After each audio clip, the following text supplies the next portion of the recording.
नमस्कार दोस्तों, स्वागत है आपका नीजू क्लासेस रोबड़ा स्कूल के यूट्यूब चैनल पर। आज हम पढ़ेंगे 18 जनवरी का करंट अफेयर। हरियाणा में राज्य महिला आयोग की चेयरपर्सन नियुक्त किया है अभी चेयरपर्सन रेणु भाटिया को। रेणु भाटिया फरीदाबाद से हैं, डिप्टी मेयर रही हुई हैं पहले, ठीक है। इनको राज्य महिला आयोग जो है उनकी चेयरपर्सन नियुक्त किया गया है। 3 साल का इनका कार्यकाल रहेगा, ठीक है भाई, 3 साल का कार्यकाल रहेगा। रेणु भाटिया महिला आयोग की चेयरपर्सन नियुक्त की गई है हरियाणा में, ठीक है।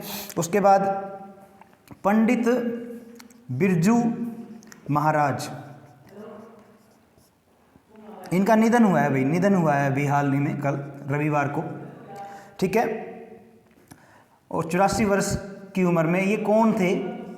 ये थे पद्म विभूषण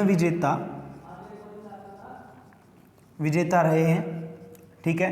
कथक में, कथक सम्राट बोला जाता है इनको, सम्राट, कथक में सम्राट थे, ठीक है। और तीनों में लीजेंड थे। गायन में भी, शास्त्रीय जो संगीत है कथक, गायन, वादन और नृत्य, तीनों में लीजेंड थे भाई ये, ठीक है। 1 महीने बाद इनका 85वां जन्मदिन मनाया जाने वाला था, लेकिन 84 साल की उम्र में पंडित बिरजू महाराज पद्म विभूषण विजेता थे, जिनका हाल ही में निधन हुआ। कथक सम्राट के नाम से जाना जाता है। गायन, वादन और नृत्य तीनों में क्या था? लीजेंड थे ये। तो ये क्वेश्चन इंपॉर्टेंट है बहुत। और इन्होंने फिल्मों में भी संगीत दिया है, ठीक है। देवदास में, सत्यजीत रे की एक फिल्म थी, उसमें भी इन्होंने वहाँ पे काम किया है, ठीक है।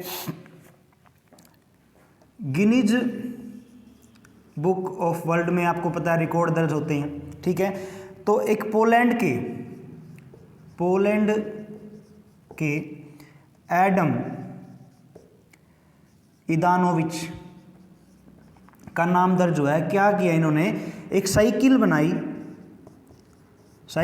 और चलाई। अब साइकिल तो कोई बनाई, लेकिन क्या बनाई? 24.37 फीट ऊंची है वो, ऊंची, ठीक है, यानी कि 7.41 मीटर साइकिल बनाई है और वो चलाई है। कितनी? 24.37 फीट ऊंची साइकिल बना के Guinness book of world record में नाम दर्ज हुआ है। पोलैंड के हैं एडम इदानोविच, ठीक है।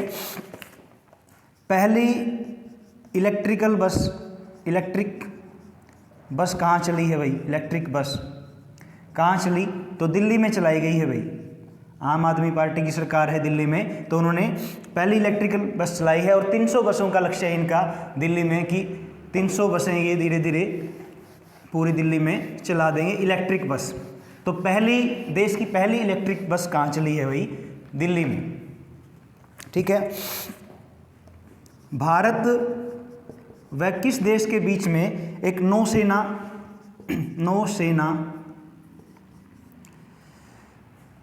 में अरब सागर नौसेना का अरब सागर में पासक्स अभ्यास हुआ है भाई। पासक्स अभ्यास तो किसके बीच हुआ है? रूस के साथ में भाई।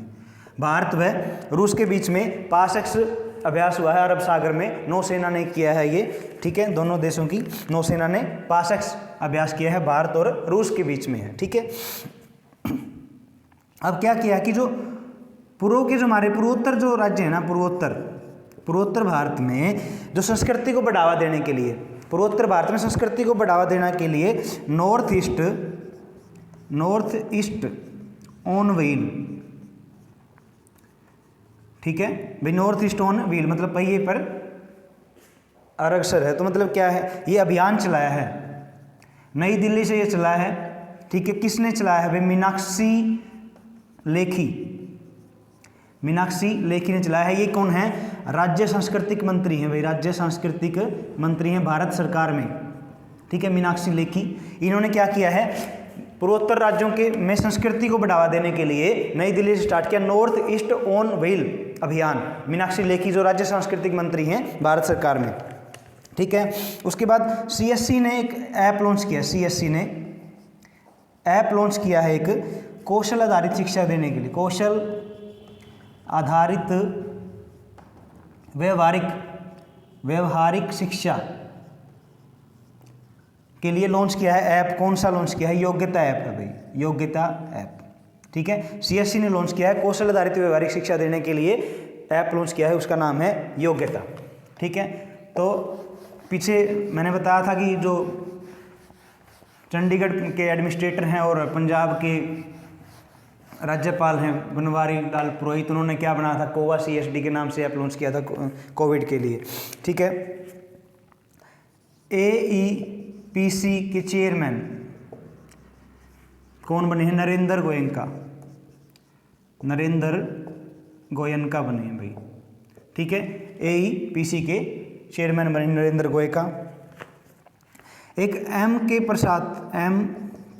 प्रसाद, इनका भी हाल ही में निधन हुआ है भाई, निधन हुआ है M.K. प्रसाद। ये कौन थे? पर्यावरणविद थे। कई बार आ जाता है कि जैसे कोई पर्सनैलिटी होती है कि उसका निधन हुआ है, वो किस व्यवसाय से रिलेटेड थे, तो पर्यावरणविद थे ये। और क्या किया था? जैसे केरल के थे ये, तो केरल में कोई जल परियोजना के खिलाफ आंदोलन किया गया था, वहाँ पे कोई चीज़ बनाई जा रही थी, उसका खिलाफ आंदोलन किया था, उसमें ये मेन लीडर थे M.K. प्रसाद, पर्यावरणविद थे ये केरल में। ठीक है, इनका हाल ही में निधन हुआ है, तो ये पर्यावरणविद थे भाई। ठीक है, पूर्व क्रिकेटर, और वो भी वेस्ट इंडीज के हैं भाई, वेस्ट इंडीज। पूर्व क्रिकेटर क्लाइव लाइड, नाम सुना होगा सकता आपने, क्लाइव लाइड।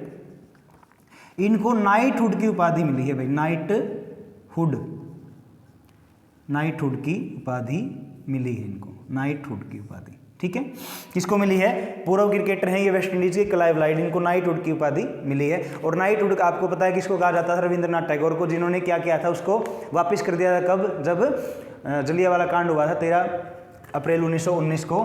तो उसके बाद काफ़ी लोगों ने अपनी जो उपाधियां थी जो उन्हें मिली हुई थी वापस कर दी थी। रविंद्रनाथ टैगोर को भी क्या बोलते हैं? नाइटहुड बोला जाता है। तो क्लाइव लाइड जो पूर्व क्रिकेटर हैं वेस्ट इंडीज की, उन्हें नाइटहुड की उपाधि दी गई, नाइटहुड बोला गया। ठीक है भाई, दिल्ली पुलिस ने क्या किया है? पहला पॉडकास्ट किस्सा खाकी लॉन्च किया है भाई अभी। ठीक है, दिल्ली पुलिस ने क्या किया है? पहला पॉडकास्ट है किस्सा खाकी के नाम से। वो क्या, किसके लिए? कि जो आम जनता है और पुलिस के बीच में सामंजस्य बना रहे, उनकी जानकारी, उनको जो काम कर रहे हैं, कोई भी किसी प्रकार के FIR वगैरह या जो कोई शिकायत है उसकी डिटेल जो मिलती रहे। तो पहला पॉडकास्ट जारी किया है किस्सा खाकी के नाम से दिल्ली पुलिस ने। ठीक है, ताकि आम जनता के बीच और प्रशासन के बीच में सामंजस्य बना रहे उनका। ठीक है, खादी कपड़े का सबसे बड़ा राष्ट्र ध्वज प्रदर्शित किया गया है। अब आपको इतना तो पता चलेगा कि खादी कपड़े से, तो यानी कि भारत में किया गया है, प्रदर्शित किया गया कहाँ पे? जैसलमेर में भी, जैसलमेर में। ठीक है, जहाँ पे भारत पाकिस्तान बॉर्डर है। और ये 15 जनवरी को जब सेना दिवस था, नौसेना दिवस, 15 जनवरी को किया गया। खादी कपड़े का सबसे बड़ा राष्ट्रीय ध्वज प्रदर्शित किया गया वहाँ पे जैसलमेर में। ठीक है, 15 जनवरी को।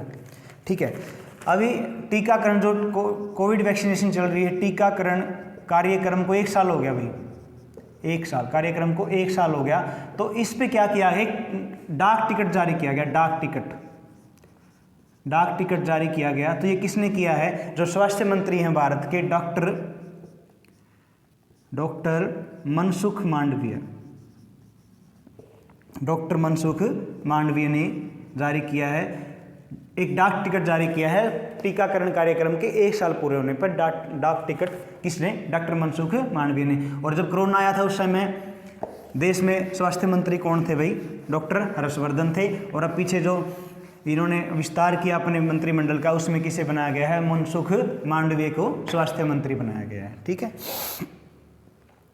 महिला हॉकी टीम की कप्तान नियुक्त की है भाई, महिला हॉकी टीम की कप्तान कौन है? सविता पुनिया को बनाया गया है भाई, सविता पुनिया। ठीक है, सविता पुनिया को क्या बनाया गया है? महिला हॉकी टीम की नई कप्तान बनाया गया है भाई। ऊँटों के लिए होटल, ऊँटों के लिए होटल। और पीछे मैंने एक बार बताया था कि वो ऊँटों की परेड थी, उसमें पहली बार महिलाओं ने भाग लिया था यहाँ रियाद में, सऊदी अरब में ही। और ऊँटों के लिए होटल भी कहाँ बना गया है? सऊदी अरब में, सऊदी अरब में। ठीक है, आगे है 92.6, 92.6 करोड़ का यूपीआई लेन देन, यूपीआई के माध्यम से लेन देन हुआ है, वो किसका है? तो पेटीएम पेमेंट बैंक का है भाई, पेमेंट बैंक पहले नंबर पे है, फर्स्ट नंबर पे सबसे ज़्यादा किया है